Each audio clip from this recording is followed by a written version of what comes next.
नाम बोल। राजा कृष्ण पबेलिया। बम्बई में बड़ा काम करेगा तो बड़ा नाम कमाएगा। पब्लिक से छोटा नाम भी याद रखेगा।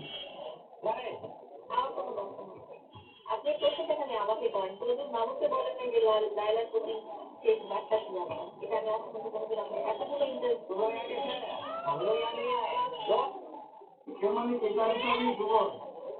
টিভি সময়টা তোমাকে পাখি ধরে কষ্ট করে আপনার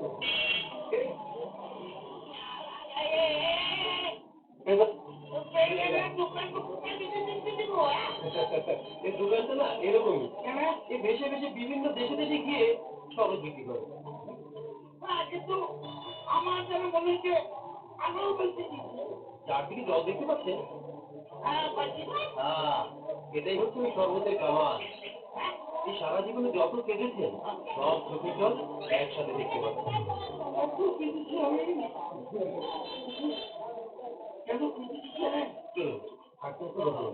আমার মনে খুব কি বলবো আপনাকে, এই বাড়িতে কাজ করা মানে না গরম যন্ত্রণা। আচ্ছা আপনি আমাকে বলেন, মানুষ সকালে জল খাবার কখন? এই 8টা 9টা? আমি খাই বেলা 12:30। ও বাবা কি বলছেন? তাহলে দুপুরে খাবার খান কখন? বিকেল 5:30। রাতের খাবার ভোর 5:30। তাহলে ঘুমান কখন? ঘুমাই না তো, আমার তো একটা ঘুমোতে চাই না। হ্যাঁ এই জন্য তো আমার সবসময় মাথা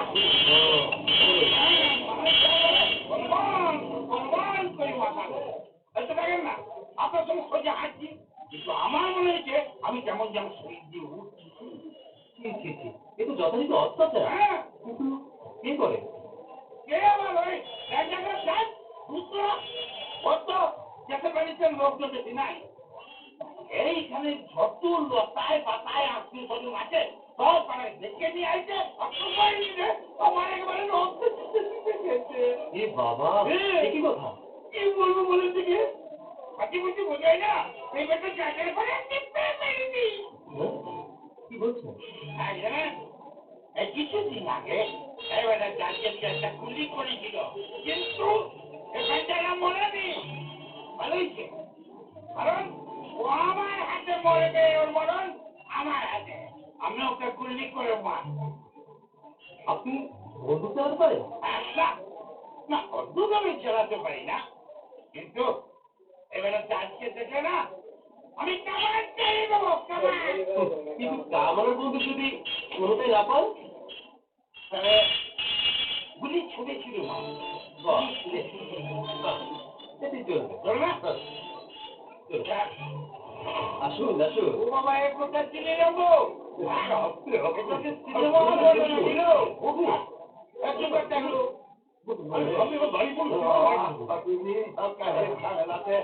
সিনেমা দেখা হয় না গো,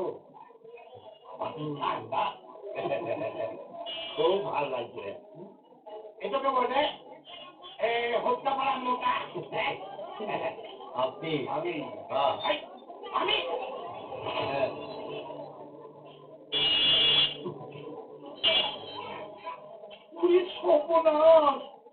দর্শক আসসালামু আলাইকুম। দর্শক আসসালামু আলাইকুম। উজান টিভি সাংবাদিক স্বাগতম। বাসতলায় বসে খবর করছি উজান টিভি সিইও হাসান, এবং আপনারা দেখছেন মঙ্গল গ্রহের বাস 2 মেগাপিক্সেল ক্যামেরার যুগ চলে গেছে। আমি রেকর্ড গুলো শোনাচ্ছি।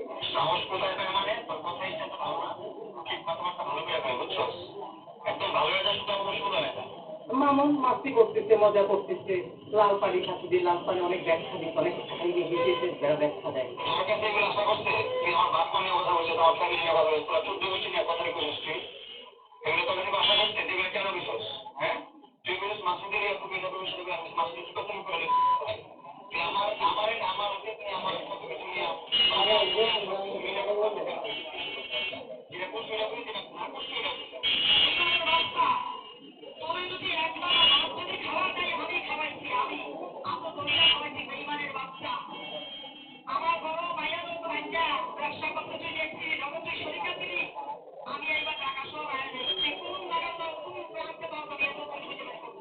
তারপর হচ্ছে এই যে আমি ভয়েসটা রেখা শোনাচ্ছি।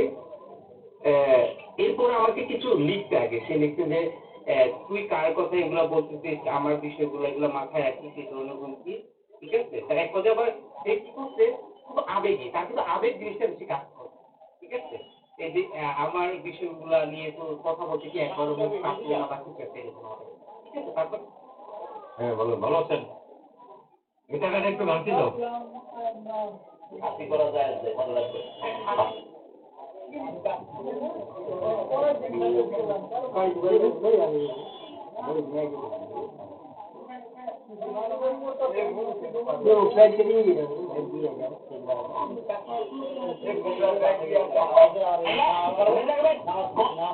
যা তেলাওয়াত শোনার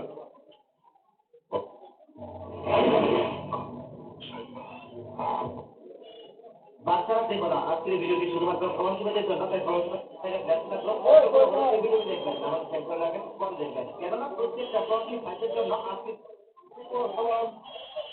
শব্দটি প্রকাশ এই মেয়েটা তার সাথে রাত কাটানোর জন্য রাস্তার এই ভিখারিদেরকে $1,000 অফার করে, যা শুনতে পেলে সেখানে দুটো ভিখারি একদম উতলা হয়ে ওঠে, কারণ তারা ফ্রিতে মেয়েটাকে পেয়ে যাবে, তার সাথে $1,000 পেয়ে যাবে। মেয়েটার নাম জেসিকা। সে খেয়াল করে এখানে দুজন ভিখারি সাথে সাথে রাজি হয়ে এলো, একজন একদম চুপচাপ বসে নিজের কাজ করছে। তাই জেসিকা তাকে প্রশ্ন জিজ্ঞাসা করে কেন সে চুপচাপ। তখন সেই ভিখারি উত্তর দেয়, আপনার টাকা আর আপনার প্রতি কোনো ইন্টারেস্ট আমার নেই, আমি বিগড়ে যাওয়া মেয়েদের সামলায় করতে চাই না। এই বলে সে চুপ হয়ে যায়। এই ছেলেটার নাম নিকোলাস। তার এসব কথা শুনে জেসিকার রাগ উঠে যায়, তার মতো একটা সুন্দরী মেয়েকে কিভাবে একটা ভিখারি রিজেক্ট করতে পারে। তাই জেসিকার মাথায় ভিড় চেপে বসে, এবার সে তাকে নিয়ে যাবে। তাই জেসিকা নিকোলাসকে সোজা $3,000 অফার করে। তা দেখে তার বাকি বন্ধুরা তাকে উৎসাহ দিতে শুরু করে, যার কারণে এখন নিকোলাস তার সাথে রাত কাটাতে রাজি হয়। কিন্তু টাকাগুলো সে নিজে না রেখে তার বাকি ভিখারি বন্ধুদের দিয়ে দেয়। এই ঘটনা জেসিকাকে অবাক করে। তারপর সে নিকোলাসকে নিয়ে তার বান্ধবীর পার্লারে চলে যায়, কারণ সে খুবই নোংরা আর অপরিষ্কার অবস্থায় আছে। তার চুল দাড়ি কেটে পরিষ্কার করতে হবে। তাকে ভেতরে পাঠিয়ে দেওয়ার পর তার বান্ধবী তাকে জিজ্ঞাসা করে, কি করছিস তুই, এই ভিখারিকে কোথা থেকে নিয়ে আসলি। তখন জেসিকা তাকে সবকিছু খুলে বলে। তার পরিবার নাকি তার বিয়ের জন্য একটা বড়লোক ছেলে দেখেছে, কিন্তু জেসিকা ওই ছেলেটাকে চেনে। সে জানে ওই ছেলেটা মোটেও চরিত্রের দিক থেকে ভালো নয়, কিন্তু তার মা বাবা শুধুমাত্র ছেলেটার টাকা নিয়ে পড়ে আছে। তাই জেসিকা তার মা বাবাকে বোঝাতে যায় যে টাকা পয়সা দিয়ে সাময়িক সুখ শান্তি কেনা গেলে প্রকৃত ভালোবাসাতে আসল শান্তি। তাই সে তার মা বাবার সাথে বয়ফ্রেন্ড হিসেবে এমন একটা ছেলের পরিচয় করিয়ে দেবে যার ভিটে মাটি কিছুই নেই।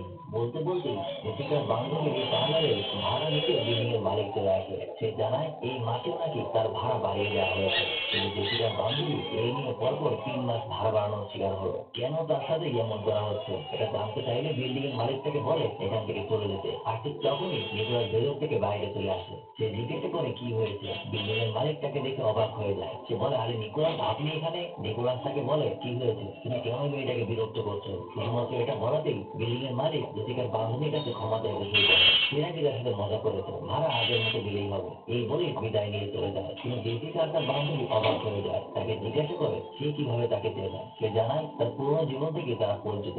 এতটুকু বলে নিকোলাস ফ্রেশ হতে চলে যায়। কিন্তু এবার যেন তার কথাবার্তার আচার আচরণ জেসিকাকে ইমপ্রেস করতে শুরু করেছে। সে শুরুতে তার সাথে প্রথম কথা হওয়া থেকে শুরু করে ইমপ্রেস হয়ে আসছে। এবার যেন এই ভিখারি সম্পর্কে আর তার অতীত জীবন সম্পর্কে জানতে সে আরো আগ্রহী হয়ে ওঠে। যখন নিকোলাস চুল দাড়ি কেটে একদম ফ্রেশ হয়, তখন সবাই তার হ্যান্ডসাম চেহারাটা দেখতে পায়। আসলেও সে খুবই সুন্দর আর সুদর্শন একজন পুরুষ। পরিস্থিতি তার সৌন্দর্যকে একদম ঢেকে ফেলেছিল। জেসিকার বান্ধবী তাকে জিজ্ঞাসা করে যে তার মনে হয় তাকে কোথাও জানি দেখেছে। নিকোলাস উত্তর দেয়, হ্যাঁ, হয়তোবা তাকে সে অবশ্যই দেখেছে, কোনো ফুটপাত অথবা কোনো ব্রিজের নিচে বসে থাকতে। তার কথায় বারবার তারা দুজনে বেশ অবাক হয়। এবার তাকে রেডি করার জন্য কিছু জামা কাপড় দেওয়া হয়। আর সে রেডি হতে হতে জেসিকাকে সে জিজ্ঞাসা করে কি এমন হয়ে গেল যে তার মতো ভিখারির প্রয়োজন তাদের হলো। এবং জেসিকা তাকে সবকিছু খুলে বলে, যেখানে শুধুমাত্র তার পরিবার ধন সম্পদের লোভে পড়ে তার সাথে এক বড়লোক ছেলের বিয়ে দিতে চায়। আর তাই সে তার পরিবারকে বোঝাতে চায় যে সুখে থাকতে হলে টাকাটা কোনো মূল ফ্যাক্টর নয়, ভালোবাসাটাই আসল। আর এই কথাটা এবার নিকোলাসকে ইমপ্রেস করে। সে জিজ্ঞাসা করে, তুমি কি চাও না যে তোমার স্বামী ধনী হোক। তখন জেসিকা বলে, টাকা পয়সা আমি অবশ্যই চাই, কিন্তু এমন টাকা পয়সা চাই না যেখানে ভালোবাসা থাকবে না। এই জন্য সে নিজের পরিবারের সাথে এমন ধর্মীয় একটা ছেলের পরিচয় করিয়ে দেবে আর বলবে যে সে তার বয়ফ্রেন্ড। এসব বলতে বলতে যখন রেডি হয়ে নিকোলাস তার সামনে চলে আসে,